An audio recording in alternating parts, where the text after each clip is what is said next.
Bismillahirrahmanirrahim. Assalamualaikum warahmatullahi wabarakatuh. Selamat pagi, siang, sore, malam teman-teman sharing and caring semuanya. Alhamdulillah kita bisa bertemu kembali di episode 26 kalau nggak salah. Nanti aku ralat kalau salah. Sebelumnya maaf banget teman-teman, aku belum bisa bikin konten sering dulu karena satu dan lain hal, tapi semoga di penghujung tahun 2024 ini aku mau bikin satu konten yang mungkin isinya refleksi kali ya. Kita sudah 1 tahun dari Januari sampai dengan Desember, dan seperti biasa kalau dalam Islam kan kita dianjurkan untuk bermuhasabah begitu Amah ya. Kita bermuhasabah, kita berefleksi. Kira-kira 1 tahun ini tuh kita sudah berbuat apa, kemudian goals kemarin itu pasti ada yang tercapai, ada yang tidak. Terus gimana sih cara kita berdamai dengan itu gitu. Apakah ketika goals itu nggak tercapai kita tuh gagal gitu, atau mungkin kita punya cara lain untuk menyikapi hal tersebut gitu. Kalau dari konten-konten sebelumnya kan Amma selalu menyampaikan bahwa ya tercapai tidak tercapai itu sudah seizin Allah, dan itu yang perlu kita imani terus menerus gitu. Jadi ketika situasinya tidak atau belum sesuai dengan apa yang kita harapkan, pasti nanti akan ada rencana-rencana Allah yang akan terjadi gitu. Jadi kita intinya hari ini mau bahas tentang refleksi. Karena aku ngerasa udah lama juga buat konten, walaupun kalau di YouTube kayaknya baru dari Februari ya. Tapi aku jadi pengen recap selama 1 tahun ini. Sudah berbagi banyak sama teman-teman, dan kita mau recap di episode ke-26 ini. Tapi sebelumnya punten, kita lagi ada kendala teknis, jadi kita cuma punya satu mic dan kita akan ngoper mic ini. Jadi dari aku dulu, terus nanti baru ke Mas Sandra gitu. Mangga Mah, silahkan. Ya, bismillahirrahmanirrahim. Alhamdulillah. Oh iya. Alhamdulillah. Cukup segini, Bu. Oke, alhamdulillah. Ya alhamdulillah, Masya Allah nih kita ketemu lagi, dan sekarang udah mau tutup buku. Tutup buku di akhir tahun 2024. Sebetulnya kalau dalam Islam sendiri gitu ya, misalnya tuh kapan kita harus bermuhasabah atau refleksi gitu ya. Lebih tepatnya memang sebetulnya harian ya, gitu ya, harian. Kenapa harian? Karena kita nggak tahu, kayak kalau refleksinya tahunan kayaknya bisa jadi juga kalau kita mau mengevaluasi kebaikan atau hal yang harus diperbaiki di tahun ini, kalau nggak yang pinter-pinter nulis atau pinter-pinter mengingat gitu ya, bisa jadi udah banyak lupanya gitu, kayak bulan Januari ngapain aja gitu ya. Kecuali memang teman-teman yang seneng menulis, jadi kayak dia punya diary atau punya note yang benar-benar yang per bulan. Oke, bulan ini saya udah melakukan kesalahan ini atau capaian ini gitu kan ya. Itu per bulan ditulis mungkin, atau per minggu, atau bahkan per hari menulisnya mungkin akan lebih bisa tinggal buka catatan gitu. Tapi kebayang kalau yang nggak senang menulis, nggak ada data gitu ya, kayak pas tahun ini apa aja capaian, bisa juga kita jadi lupa gitu. Tahun ini apa aja yang hal-hal yang harus diperbaiki, bisa jadi banyak hal detail yang kemudian jadi terlupakan gitu. Makanya bagaimana caranya kita mengevaluasi, enaknya sih memang dibikin jangkanya dibikin jadi lebih pendek ya. Cuma jadi kebiasaan di kita kan, tahun itu banyak kayak keuangan di perusahaan atau kerjaan itu kan biasanya diceknya itu adalah yang targetan tahunan. Maka akhirnya banyak yang menyimpulkan targetan pribadi ataupun misalnya dream pribadi juga dievaluasinya tahunan. Yang nggak apa-apa daripada nggak sama sekali kemudian kita mengecek apa yang sudah kita lakukan gitu ya. Kenapa? Karena di dalam Al-Quran sendiri juga Allah menyampaikan, dalam Quran surat Al-Hasyr sendiri ini menjadi ayat yang perintah gitu ya, perintah dari Allah agar kita itu mengevaluasi, memperhatikan apa yang sudah kita perbuat di masa lalu dan apa yang sudah kita persiapkan untuk hari esok. Meskipun hari esok ini buat dalam beberapa tafsir itu diartikan hari esok ini adalah akhirat gitu ya. Jadi apa yang sudah kita lakukan, dalam Quran surat Al-Hasyr ayat ke-18 Allah menyampaikan orang yang beriman itu gitu ya, orang yang beriman itu adalah orang yang memiliki takwa kepada Allah dan mempersiapkan dan mengecek apa sih yang udah kita lakukan yang ini ada hubungannya dengan hari esok. Nah, hari esok ini bisa diartikan memang masa depan dalam hal kehidupan kita di akhirat. Namun ini pun ya bisa kita cek juga gitu. Jadi hari esoknya ini bisa jadi nggak harus ditarik ke hari akhirat, tetapi bisa jadi ya untuk jangka pendek gitu ya. Karena yang pasti bahwa apa yang kita lakukan sekarang itu pasti akan ada dampaknya dengan masa lalu, dengan masa yang akan datang gitu ya. Jadi masa lalu kita punya dampak dengan masa depan. Masa depan kita itu nanti ya salah satunya adalah ditentukan juga dengan masa lalu kita bagaimana gitu ya.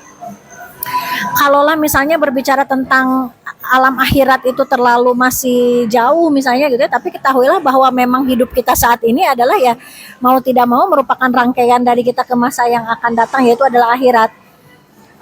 Baik tidaknya kita menjadi berpengaruh juga dengan bagaimana nanti next kita di akhirat nanti gitu ya. Maka refleksi tahunan itu sebetulnya bukan cuma berbicara kita di tahun itu, tetapi refleksi kita di akhir tahun ini adalah berbicara juga tentang bagaimana nanti di akhirat kita. Gitu. Kalau kita merujuk kepada Quran surat Al-Hasr ini. Gitu ya. Nah, yang pasti teman-teman semua mengevaluasi atau merefleksi tahunan itu apakah bagus? Ya bagus banget. Karena dengan seperti itu kita bisa jadi mengukur diri. Kita udah apa aja sih? Kalaulah kita targetannya tahun lalu itu bagaimana, apakah tahun ini sudah tercapai atau belum, kan itu kita bisa tahu ketika kita merefleksi. Maka kalau saya sangat mengapresiasi banget teman-teman yang senang menulis, gitu ya. Menulis apa saja yang menjadi targetan, apa aja yang menjadi keinginan, cita-cita, maka itu akan semakin merapihkan lagi dan mengecek gimana nih, apa kita udah oke belum gitu ya. Atau juga kalau misalnya kita ada kayak kesalahan lah gitu ya, lalu dia tuliskan, hari ini saya kesel sama teman kuliah saya, hari ini saya kesel sama teman kerja saya misalnya gitu ya. Dengan cara kita menuliskan ini pun menjadi cara yang mudah bagi kita untuk mengurangi dosa gitu ya. Minimal kalau kita tahu bahwa saya pernah kesel ke si fulan, maka ya ini kita bisa dengan mudah meminta maaf gitu ya, karena pernah dituliskan bahwa kita pernah kesel atau dia pernah melakukan apa yang bikin kita menjadi nggak suka gitu ya. Ini salah satu cara untuk kita juga nanti merilis. Kenapa banyak orang yang kemudian menjadi stres misalnya gitu ya, menjadi stres dengan kehidupan yang masa lalunya, bisa jadi karena apa? Karena banyak hal-hal yang dianggap memilih untuk melupakan, padahal sebetulnya tidak melupakan gitu ya. Maka menulis apa yang rasa kita tidak suka pun itu menjadi bagian dari kita untuk mencapai masa depan yang lebih oke lagi gitu, kayak gitu. Ya, Masya Allah ya teman-teman, tentang berefleksi. Setuju sih, apa yang kita alami sekarang tuh bisa jadi ya, tapi adalah kumpulan dari keputusan-keputusan kita di masa lalu gitu ya. Jadi biasanya aku juga kalau berefleksi itu sebenarnya pergantian tahun tuh hanya salah satu dari sekian banyak momen sih untuk berefleksi dan bermuhasabah lah ya, atas apa-apa yang sudah kita lakukan gitu. Cuman karena betul ya, mungkin karena identik sekali gitu, tahunnya baru, terus nanti kita sebentar lagi akan menulis tanggal dan suka salah tahunnya 1 Januari 2024, nah padahal salah 2025. Ini karena momentumnya pergantian tahun dan seolah-olah kita menginjak satu lembaran atau satu buku baru di 2025. Jadi kita kayak setahun kemarin ngapain aja ya. Cuman yang paling aku selalu ingat gitu, bagaimana kita sekarang itu memang sangat banyak dibentuk dari keputusan-keputusan kita di masa yang kemarin-kemarin gitu. Jadi itu yang mungkin jadi pelajaran terbesar di 2025 gitu ya, ketika aku harus lebih mindful lah untuk memutuskan sesuatu, kemudian untuk bicara sesuatu, lebih sadar aja, hidup dengan sadar kalau katamu, menjadi wanita yang sadar dan sabar dalam menjalani hari-harinya gitu. Terus sama tadi yang aku sempat tanya di awal tuh, mungkin kan kita 2024 punya resolusi nih gitu ya. Tapi kan mungkin tidak 100% ya resolusi itu terwujud sesuai dengan apa yang kita harapkan. Kalau dari Ama sendiri, gimana sih cara kita menyikapi takdir-takdir tadi, misalnya yang ini mah belum kecapean gitu, tapi udah kok berusahanya, tapi mungkin masih belum Allah izinkan untuk terjadi gitu. Dari Ama sendiri bagaimana nasihatnya? Ini gotong royong satu mic untuk berdua jadi gitu. Oke. Ya. Ini ya.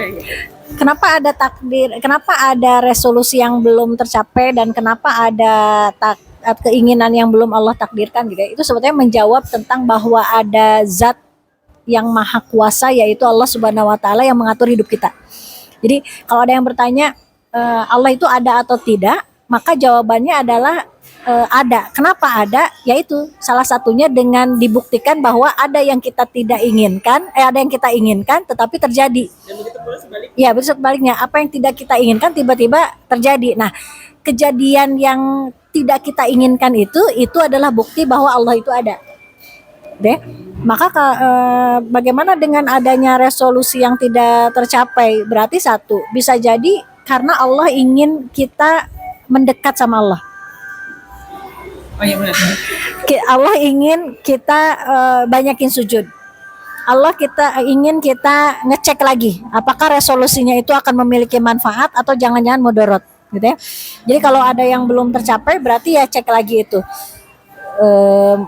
Ada hal yang mungkin Allah lihat bahwa itu nggak oke, yang pertama. Atau yang kedua, Allah pingin kita lebih banyak sujud lagi, mohon lagi, minta lagi, gitu ya kalau belum. Atau yang ketiga, Allah pingin kita membaca gitu, apakah memang betul itu baik buat kita atau jangan-jangan ya itu enggak juga gitu. Namun intinya itu semua bahwa membuktikan kenapa banyak yang atau ada yang belum terwujud, untuk membuktikan bahwa ada kekuasaan yang lebih besar lagi yang mengatur hidup kita gitu.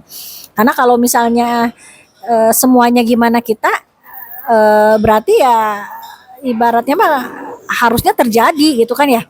Cuman dengan tidak terjadinya itu, maka ini menunjukkan bahwa ada Allah lah yang memang maha mengatur itu semua gitu. Kayak gitu. Masya Allah. Iya ya. Sampai aku merasa soalnya hidupku di tahun ini agak jauh dari perkiraan. Betul. Jadi prediksi BMKG tidak tidak terbukti di kehidupanku tahun ini. Jadi lumayan banyak kejadian yang tidak terfikirkan, tidak pernah terfikirkan, kemudian kejadian, dan yang direncanakan juga ada beberapa yang belum tercapai gitu.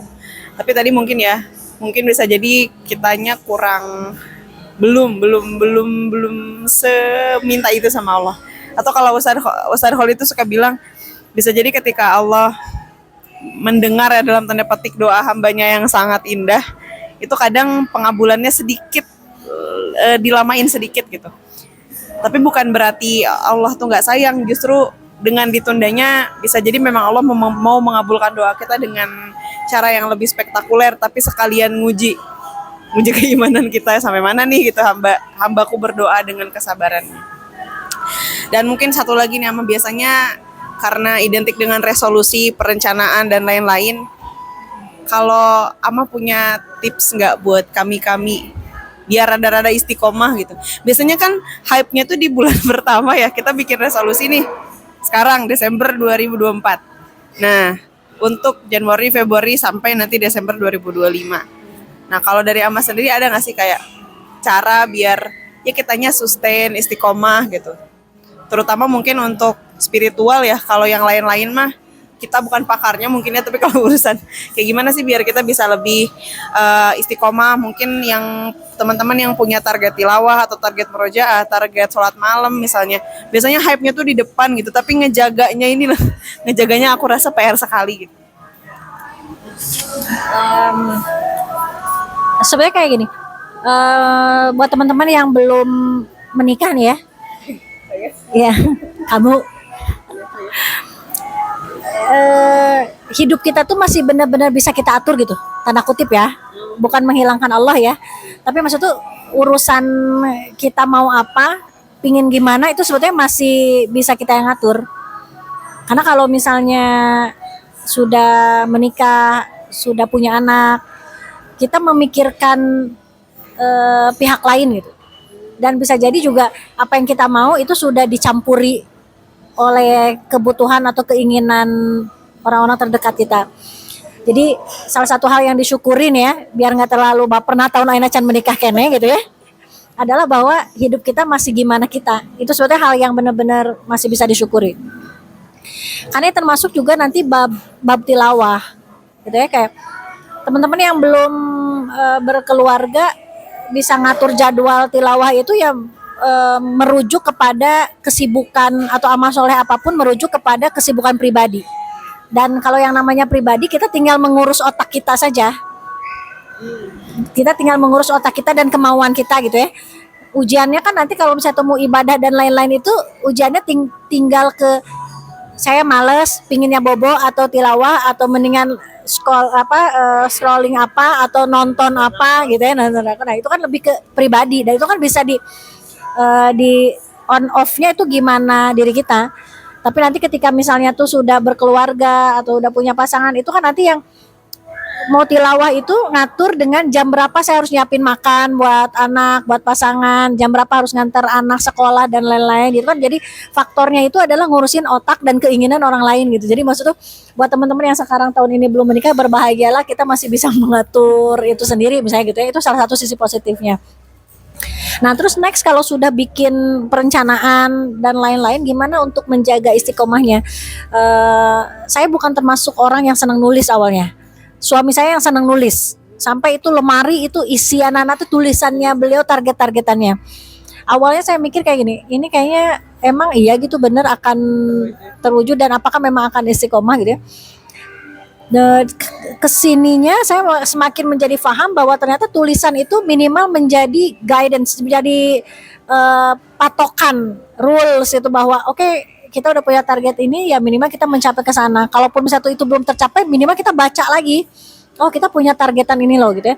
Maka salah satu cara agar kita bisa istiqomah itu adalah menuliskannya. Deh, biar kelihatan, biar ingat gitu ya, menuliskannya dan punya buku yang memang kemana-mana kita bawa dan kita bisa buka lagi. Oh ya minggu kemarin kita lagi semangat punya targetan ini. Sekarang ternyata udah melempem lagi, minimal kita malu baca tulisan sendiri gitu. Nulis we hayo gitu ya. Nah, jadi minimal kita punya kalau ada tertulis kita udah oh iya kita ingat. Karena apa? Karena otak kita ini ya punya kelemahan. Maka kan bab ilmu ini kan juga jelas ya para ulama juga menyampaikan ikatlah dengan tulisan gitu ya. Maka ya targetan kita juga ya harus dituliskan. Jadi kalau dituliskan kita buka lagi kan kita ingat lagi bahwa oh ya kita punya target ini. Oh kita punya dream ini. Oh ya kita punya perencanaan seperti ini gitu ya. Jadi dituliskan. Lalu kedua apa? Kita punya partner. Partner dalam artian yang apakah itu orang tua ataukah kakak ataukah teman gitu ya yang saya targetan saya punya target ini ya. Nanti tolong diingatkan. Tolong misalnya disupport gitu ya. Jadi orang tua juga tahu, keluar kakak kita atau adik kita juga tahu atau teman kita tahu bahwa kita punya target itu. Kenapa? Karena kadang-kadang ya tadi kalau dengan diri sendiri itu terlalu banyak memaklumi. Toleransi tinggi kan. Nggak apa-apa lah kan capek, nggak apa-apa lah kan sibuk gitu ya. Ya udahlah nanti. Tapi kalau misalnya kita punya partner yang minimal akan mengingatkan, ayo kan punya targetan seperti kita juga teringatkan lagi. Ya contoh kayak gini aja, dipijit, kita tahu cara memijit. Tapi ketika ada yang sakit lalu dipijit sendiri itu kan banyak toleransi, kita nggak akan terlalu kenceng atau gimana buat ngobatinnya gitu. Tapi kalau misalnya tuh dipijitin orang lain, sahabakna orang yang mijit ya kan akhirnya kita juga akan sampai ke titik sembuh gitu kan ya. Tapi kalau sendiri bisa jadi juga ini kayaknya pelan-pelan gitu kayak gitu ya atau jangan deh itu kan banyak toleransinya gitu ya. Maka ya dituliskan, kemudian yang keduanya adalah kita punya partner yang jadi tahu gitu ya. Dan yang ketiga adalah apa? Nyicil ketika kita malas. Jadi kalau misalnya kita lagi turun jangan ditinggalkan, tapi dicicil. Dikit-dikit. Seperti halnya orang yang kena aslam misalnya gitu ya. Baiknya kan tidak justru malah meninggalkan makan, tetapi memasukkan makanan itu dengan porsi sedikit-sedikit. Nah sama gitu, bab ruhiyah kita juga sama. Ketika udah tahu kemudian kita lagi futur, ya jangan meninggalkan semuanya, tapi masukkan porsinya menjadi sedikit-sedikit dulu. Gitu ya, kayak lagi males tahajud, tapi tetap bangun karena siklus tubuh kitanya udah tahu jam bangunnya tuh jam segitu gitu ya. Maka ya bangun wudu meskipun sholat hanya 2 rakaat tambah 1 witir, tapi kita membiasakan itu tetap dapat. Justru jangan ditinggalkan gitu. Kalau misalnya tuh ditinggalkan malah nanti berat lagi. Bab ibadah ini, bab iman ini ya bukan dipaksakan kali ya, tapi ya dilakukan dengan sadar. Karena apa? Karena ya kita hidup bukan bukan kita yang ngatur gimana mau kita. Kita ada sesuatu hal yang ingin dituju, yaitu kehidupan yang lebih baik lagi. Yap, betul ya teman-teman. Atau aku pernah dapat nasihat dari siapa ya, aku lupa. Sebenarnya kalau mikir istiqomah 1 tahun tuh kayaknya berat banget ya. Waduh, 365 hari gitu. Tapi evaluasinya betul yang Ama sampaikan di awal. Mungkin bisa harian. Jadi ya cara istiqomah ya harian aja sebenarnya kita harusnya ngelakuin apa gitu. Dan aku beberapa bulan kemarin cuma coba melakukan itu sih. Aku tuh penyakitnya tuh suka terlalu visioner ceritanya. Jadi suka pusing duluan sebelum mencapai si titik kepusingannya gitu. Cuman ya intinya nasihatnya adalah coba kamu lakukan daily aja. Per hari misalnya, oh saya mau baca buku 2 halaman, saya mau tilawah sekian juz, saya mau bla bla bla. Terus itu dilakukannya per hari aja gitu. Jadi evaluasinya, aku waktu itu pernah evaluasi per minggu tuh malah jadi ngap sendiri kayak ini belum itu belum gitu. Tapi ternyata kalau harian ngerasanya oh itu tinggal disisipin di. Itu pernah dibahas di episode berapa? Oh iya. Iya. Susah banget ini. Pisah-pisah kayak gini. Kita pernah bahas ini di episode berapa? Intinya itu biar kita tuh hidup tuh nggak selalu kecewa, maka bikin reward atau keberhasilan itu dibikin jangka pendek. Iya, kecil-kecil. Jadi kita melihat hidup kita tuh selalu berhasil karena target kita itu kenapa? Episode 1 ya. Jadi kayak hidup kita tuh hari ini saya berhasil, saya menjadi orang yang berhasil. Kenapa? Karena target hari ini berhasil. Kalau targetnya dibikin tahunan, itu kan kita nunggu 1 tahun. Hari ini saya belum berhasil, ya belum terukur, karena memang targetnya masih lama kita ngeceknya. Ya benar, episode 1 teman-teman bisa dicek. Yang aku pakai kerudung hitam, itu pertama kali syuting pulang pemilu. Masih ingat itu pulang pemilu di Steakhouse Soekarno Hatta kalau orang Bandung. Oke teman-teman, terima kasih Amah untuk refleksinya. Semoga yang kita bahas hari ini juga bisa membantu teman-teman untuk berefleksi juga, karena itu mah tugas kita bersama supaya kita senantiasa lebih baik dari hari ke hari, dari bulan ke bulan, dan dari tahun ke tahun. Sama mungkin aku menemukan satu quotes yang menarik di tahun ini ya. Quotes-nya dalam berbahasa Inggris dan sempat aku sampaikan di episode sebelumnya, tapi inti maknanya adalah mungkin kamu nggak tahu besok kamu seperti apa, bulan depan kamu seperti apa, impian kamu tercapai atau tidak, atau kamu akan menjadi seseorang yang seperti apa di masa yang akan datang. Pasti gelap dan kadang-kadang menakutkan, kayak gimana dan gimana. Cuman yang perlu kita pahami adalah kita tahu penulis kehidupan kita siapa gitu. Allah Subhanahu wa taala yang pasti baik, Tuhan yang Ar-Rahman Ar-Rahim, Maha Pengasih Maha Penyayang, Tuhan yang maha baik, Tuhan yang maha memberi petunjuk, dan insya Allah kita tidak akan pernah dizolimi dalam tanda petik. Allah itu maha baik dan mustahil zalim. Jadi itu adalah nasihat yang coba aku ulang dari hari ke hari kalau sudah merasa mulai sedikit ada godaan pesimis. Mungkin gak ya gini, mungkin gak ya gitu, tapi ya kembali lagi bahwa satu, mungkin kalau aku boleh recap, ketika semua pencapaian kita tercapai, itu kita malah cenderung akan jadi ujub, cenderung jadi sombong karena merasa, oh saya dengan usaha saya segini kecapai kok semuanya. Khawatirnya kita jadi menghilangkan bantuan Allah di sana, padahal semua pencapaian kita pun ya biidznillah gitu, semuanya atas izin Allah. Jadi ketika kita mencapai sesuatu, dreams kita terwujud, itu bukan semerta-merta itu karena ikhtiar kita, tapi terlebih di sananya ada Allah yang mengizinkan dan Allah yang meridhoi kita mendapatkan itu. Begitu pula kalau misalnya belum tercapai, berarti memang Allah ridhonya seperti itu dan Allah pasti punya rencana yang jauh lebih baik dari itu. Kemudian ya tadi ya menyambut di tahun yang baru, ya semoga kita diberikan Allah kemampuan untuk istiqomah, utamanya untuk menjalankan amal-amal solih, dan semoga teman-teman yang punya rencana-rencana baik di tahun depan, Allah bantu, Allah wujudkan dengan cara yang terbaik menurutnya. Gitu, itu aja mungkin ya teman-teman dari aku dan dari Ama Sandra. Sebelumnya kita ucapkan terima kasih juga selama 1 tahun ini banyak teman-teman yang sudah merespon positif konten-konten dari aku, dari kami. Ada yang DM ke Instagram, ada yang ke TikTok, ada yang komen langsung di YouTube-nya. Kita sangat senang sekali, alhamdulillah. Walaupun belum besar channelnya, tapi aku merasa sangat terharu dan kadang-kadang awalnya merasa ini ada gunanya nggak ya berbagi kayak gini. Ternyata banyak teman-teman yang mengucapkan terima kasih ke aku dan Kak Amah juga karena sudah berbagi hal-hal yang baik yang mungkin teman-teman baru pertama kali dengar mungkinnya tentang nasihat tersebut, dan doakan semoga kami bisa istiqomah untuk terus berbagi kebaikan. Dan tentunya supaya channel ini semakin besar, jadi teman-teman bisa klik subscribe, like, komen, dan apapun itu supaya engagementnya naik dan konten kita bisa bisa bisa lebih bermanfaat untuk lebih banyak orang gitu. Mungkin itu dulu ada. Oke, cekap. Aku dan nama Sandra izin tutup. Wabillahi taufiq wal hidayah. Wassalamualaikum warahmatullahi wabarakatuh.